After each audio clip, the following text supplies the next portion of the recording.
우리 삶을 움직이는 뉴스, 중심 잡힌 시선으로 전하겠습니다. 황보선의 출발 새아침.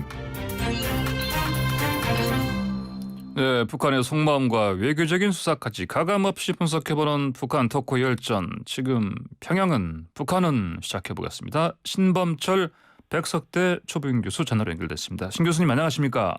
예, 안녕하세요. 예, 반갑습니다. 문재인 대통령이 어제 오후에 종전선언이 한반도 평화와 비핵화의 첫걸음이다. 국제사회가 함께해 주길 바란다. 이렇게 강조했는데, 자, 그런데 이 남북 미중 정상들 자연스럽게 모일 수 있는 이 종전선언 그 유력한 무대 베이징 올림픽에 대해서 미국이 외교적 보이콧을 선언해 버렸네요. 반갑지 네. 않은 소식이겠죠? 문재인 대통령에게. 예, 아무래도 반갑지 않은 소식이죠. 네.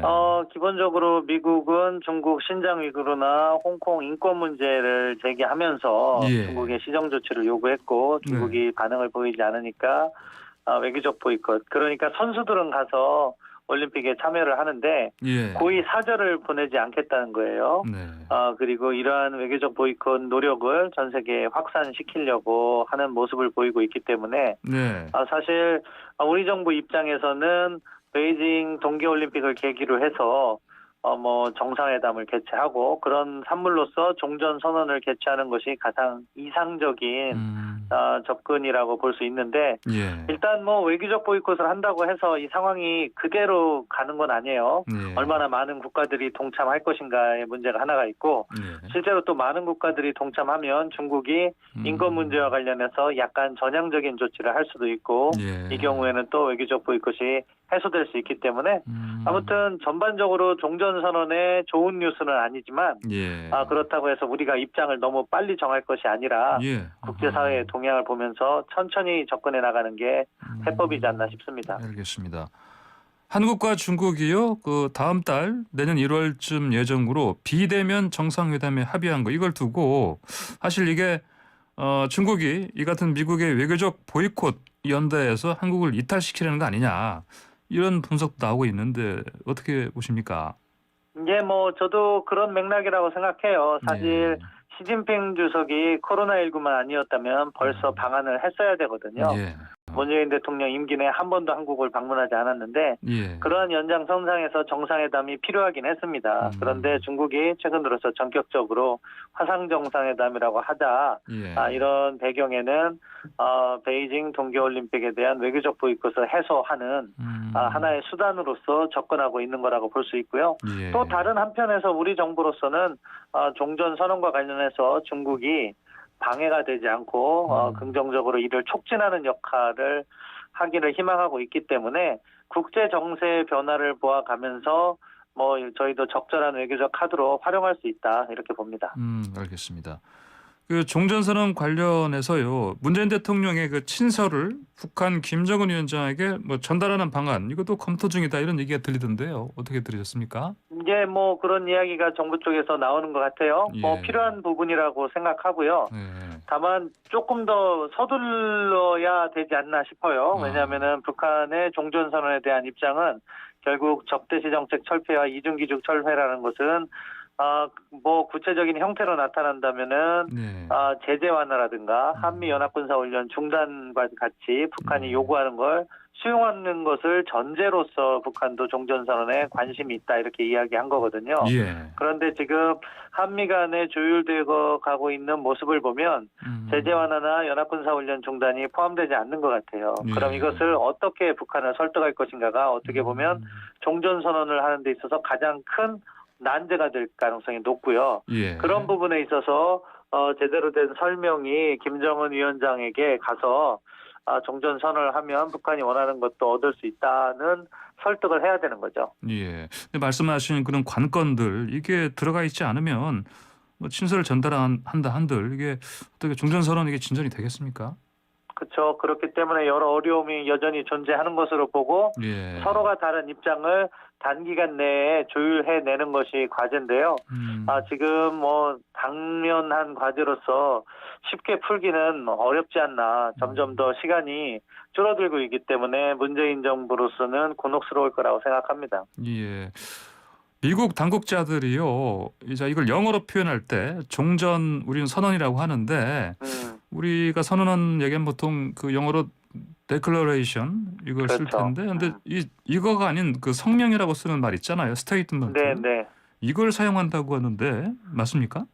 네, 요즘 미국 국무부에서 일관되게 스테이트먼트라는 용어를 사용하더라고요. 예. 사실은 뭐 용어는 크게 문제가 되진 않아요.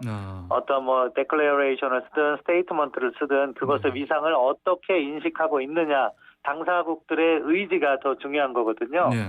그럼에도 불구하고 미국 국무부가 declaration이 약간 더 공식적이고 거창한 외교적 용어라면은 스테이트먼트라는 것은 실용적인 용어거든요. 예. 그 격을 낮추고 있다고 볼 수 있겠죠.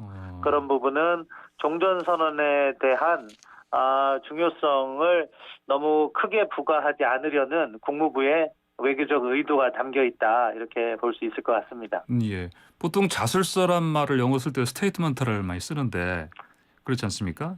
예, 그런데 그런 그 국제 관계에 있어서도요, 네. 서로 합의된 문서에 스테이트먼트를 쓰는 경우는 있어요. 예, 그러니까 뭐 외교적 관행에서 스테이트먼트라고 썼다 해서 네. 뭐 그것을 무시하는 거다 단정할 수는 없는 거죠. 그렇군요. 알겠습니다. 이 종전선언 관련해서 어떻게 보십니까? 미국과 협상이 좀 진전이 어떻게 많이 됐다 이렇게 볼 수 있을까요?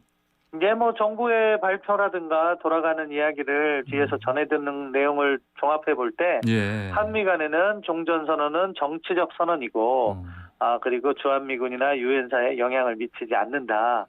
그리고 비핵화를 촉진한다는 수준에서 합의가 거의 된 것 같아요. 예. 다만 이 비핵화라는 문제를 어떻게 북한을 설득할 것인가 하는 문제, 그리고 유엔군 사령부에 영향을 미치지 않는다는 것을 어떻게 중국을 설득할 것인가, 예. 이러한 각각의 과제가 남아있다고 볼 수 있겠죠. 예.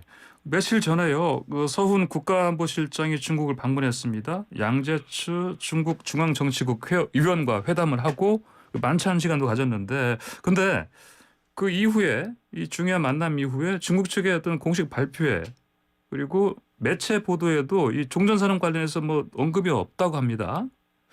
이 부분 두고 해석이 여러 가지 나오는 것 같은데요. 신 교수님 어떻게 해석하십니까? 이게 두 가지 가능성이 있다고 봐요. 하나는 컨텐츠와 관련된 건데 예. 종전선언과 관련해서 중국은 당사국으로 참여한다는 데는 상당히 적극적인데 예.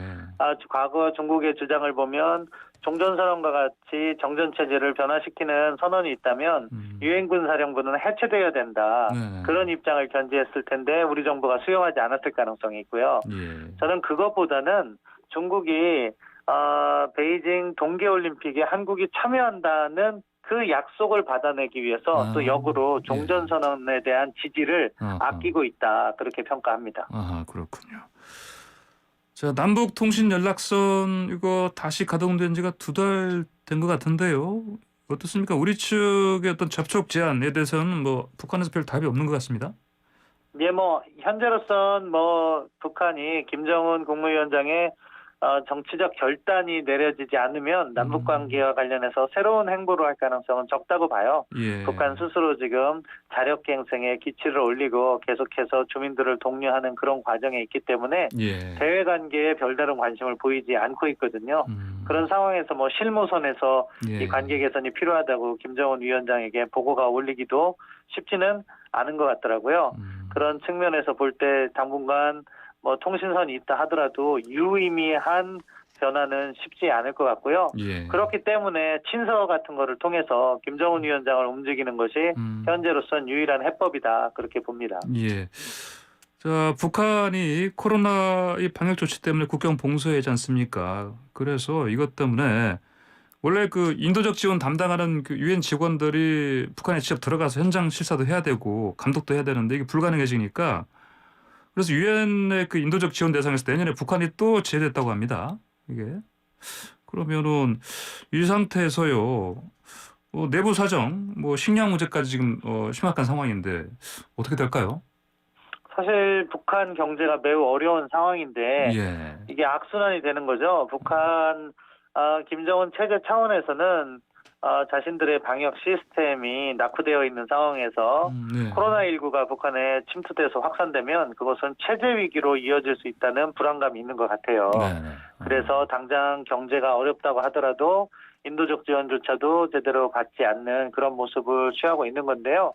그래서 저는 인도적 지원의 첫 번째 단계로 예. 백신 지원이 반드시 포함되어야 된다고 생각하고 예. 그런 것들을 통해서 북한이 코로나19에 어느 정도 자신감을 가져야 예. 그 다음 단계에서 대화 복귀라든가 이런 것들이 쉽다고 보여지거든요.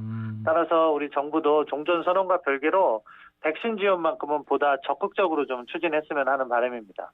근데 이렇게 북한에서 이렇게 백신 지원 이걸 왜 안 받는 겁니까? 뭐 일단 불신도 있을 테고 네. 또 제대로 된 메시지가 전달이 안 되는 것 같아요. 이게 뭐 사실은 뭐 북한이 단순히 백신만 지원받는 것이 아니고 예. 관련된 장비라든가 이런 것도 지원받아야 되는데 예. 그런 것들을 어떠한 절차를 통해서 북한에 지원이 됐을 때 북한의 방역 문제가 발생하지 않는다. 또 외국인들이 너무 많이 돌아다녀도 안 될 거 아니에요. 네. 그러면은 그것을 북한 측에서 뭐 단둥이라든가 이런 데서 자기들이 받아갈 수 있게 조치를 한다거나 예. 아무튼 이 부분은 뭐 북한에 대한 호불호를 떠나서 인도적 차원에서 북한이 원하는 방식으로 북한에 도움이 되는 그런 백신 지원이 필요하다고 봅니다. 알겠습니다. 요즘에 혹시 들으신 북한의 특이 동향 있습니까? 뭐 이번에 이제 결국 제일 큰 뉴스는 당 중앙위원회를 예. 12월 하순에 개최한다고 했어요. 그러니까 그것을 개최하면서 또 거기에서의 연설, 예. 김정은 위원장의 연설로 신년사를 대체하면서 북한의 새로운 대내외 정책 방향이 제시될 것 같거든요. 예. 그러니까 거기에 좀 관심을 두어야겠죠. 알겠습니다. 그 김정은 위원장의 행보요. 이걸 보면은 신형 미사일 계속 그 발사할 때마다 현장에 없었고요. 그 대신에 주로 행사장에만 나왔습니다. 공개 활동할 때 뭐 열병식이라든지 왜 이렇게 할까요? 국제사회에서 뭐 어떤 보기 싫어하는 현장에는 나타나지 않는다 이렇게 봐야 되겠습니까? 예, 저는 뭐 김정은 위원장이 나름대로 수위 조절을 하고 있다고 봅니다. 예. 도발 현장에 등장할 경우 판 자체가 깨지거나 북한의 행보에 대한 우려가 확산될 수 있기 때문에 예.